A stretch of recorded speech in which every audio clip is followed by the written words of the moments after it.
At the beginning of the film, we are introduced to Aston. Today, she was very happy because her mom and dad had come to pick her up from school, and they were going to spend the whole day together. Aston was happily walking toward the car when suddenly, a fast-moving truck from the side hits her parents' car and drives off. All her happiness is shattered right in front of her eyes. The next scene shows a hospital where Aston's grandmother arrives after learning that both Aston's mom and dad have died. For the legal procedures, her grandmother calls her other daughter, Aston's aunt. Later, a funeral is held. At the funeral, everyone talks about Aston, who is still a teenager and cannot live without her parents. Even though there are many family members, no one is willing to take responsibility for her, not even her grandmother. Seeing this, Mateo feels really bad. Even though she never loved her sister, Aston's mom, she decides to take care of Aston and says, "I always hated your mom, but still, if you want, you can stay with me." Hearing this, Aston decides to live with Mateo because she was the only one who thought about her. After the funeral, Aston gathers some of her belongings and goes to Mateo's house with her. When they reach, Mateo makes her wait outside for 5 minutes before letting her in. Inside, the house was so cluttered that there was barely any space to walk. Mateo shows Aston the washroom, the fridge, and her room. Then Mateo gets busy with her work. She calls her friend, who is also her boss. She told her friend that she had adopted her sister's daughter. Her friend was very shocked to hear this, because Mateo didn't seem like someone who would ever take on responsibility. Her friend even remembered that once, when she asked Mateo to look after her cat for just 3 days, Mateo had refused. Anyway, the main point now was that Mateo needed to legally adopt Aston. Her boss advised her to contact her old friend Singo, who was a lawyer and would know all the legal procedures. The next day arrives, and we see that Mateo is still asleep in the morning. Aston had to go to school, so she woke up on her own, got ready-made breakfast, and after informing Mateo, she left for school. At school, she met her best friend, who used to live near her old house.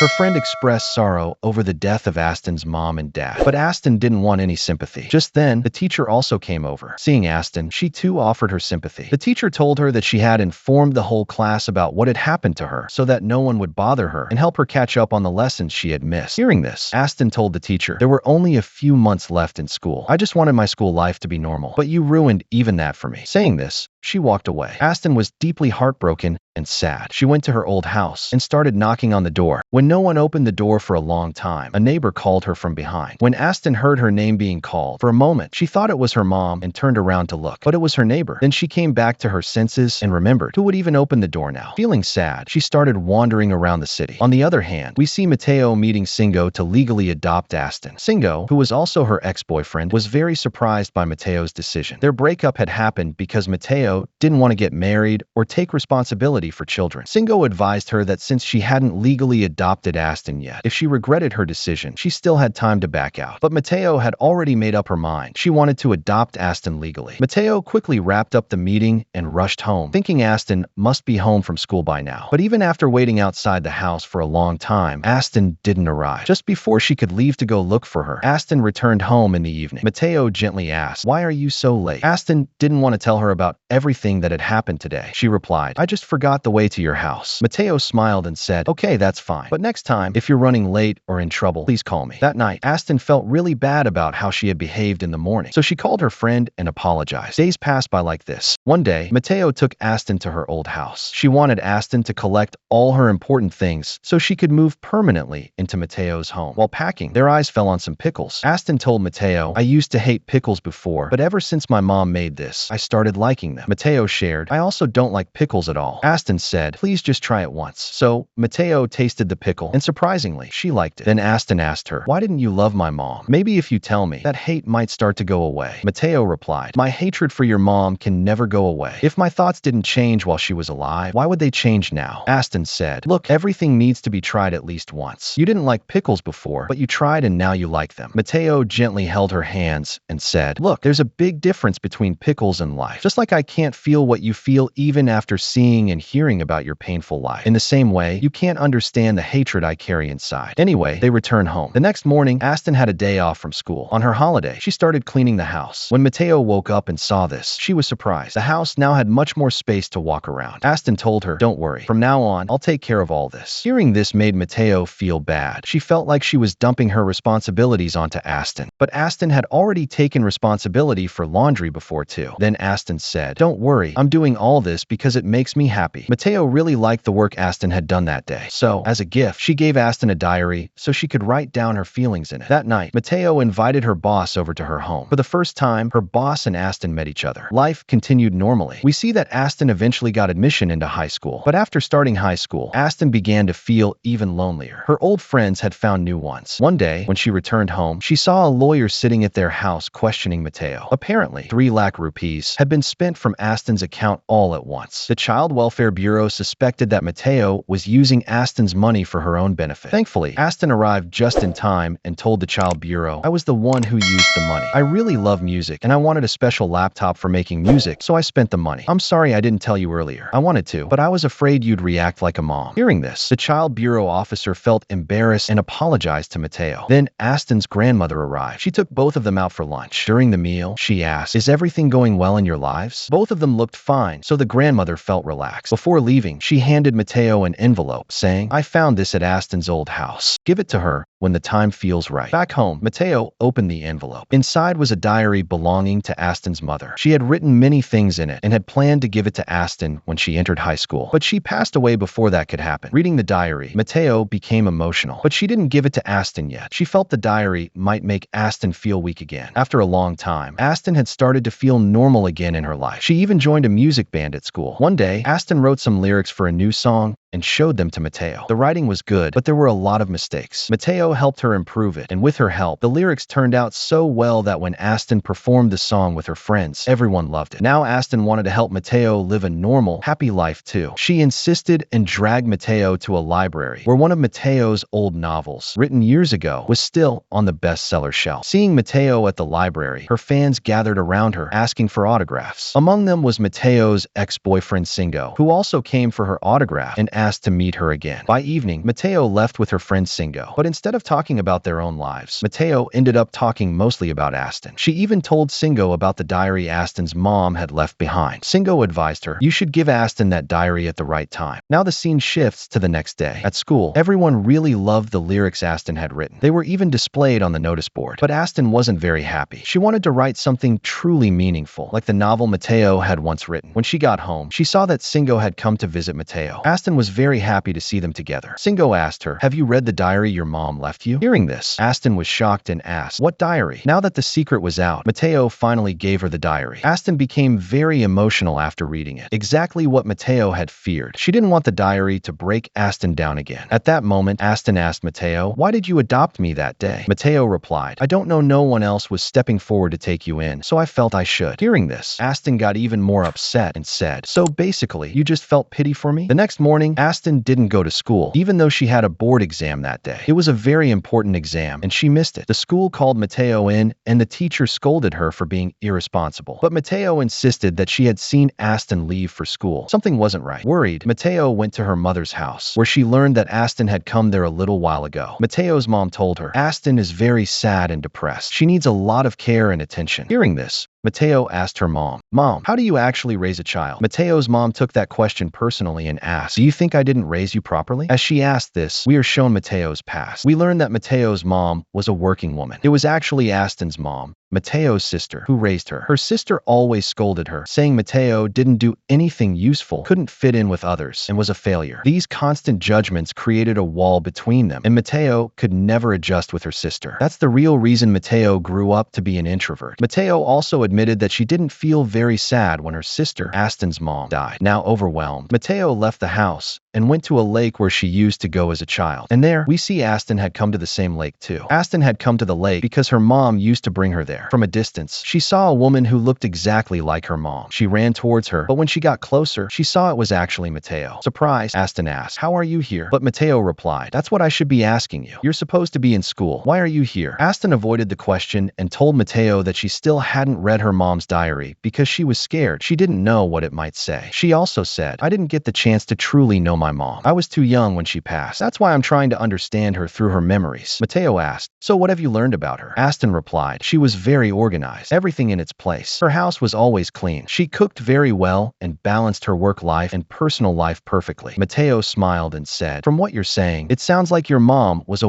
wonderful woman. But my experience with her wasn't that great. When I was little, she used to criticize everything I did. She even tore up a drama I wrote without even asking me. I thought it was really good. I hated her for that my whole life." She continued, "But now, after spending time with you, I've realized she didn't hate me. She cared for me. If she hadn't torn up my drama that day, maybe I wouldn't have had the courage to write a best-selling novel. And today, when you skipped school, I worried about you the same way she used to worry about me. What I misunderstood as hatred was actually care." After saying all this, Mateo's heart finally let go of all the hatred she had carried toward her sister. Later, Mateo and Aston went together to visit Aston's mom's grave. They placed flowers there. Time passed, and it was shown that Aston's life had finally returned to normal thanks to Mateo. The school band Aston had joined helped her become quite popular. Eventually, she also read her mom's diary, where her mother had written how she wanted to see Aston succeed. And now, Aston was becoming successful even earlier than her mom had dreamed. Mateo watched Aston singing videos and felt very proud of her. And with that, the story ends.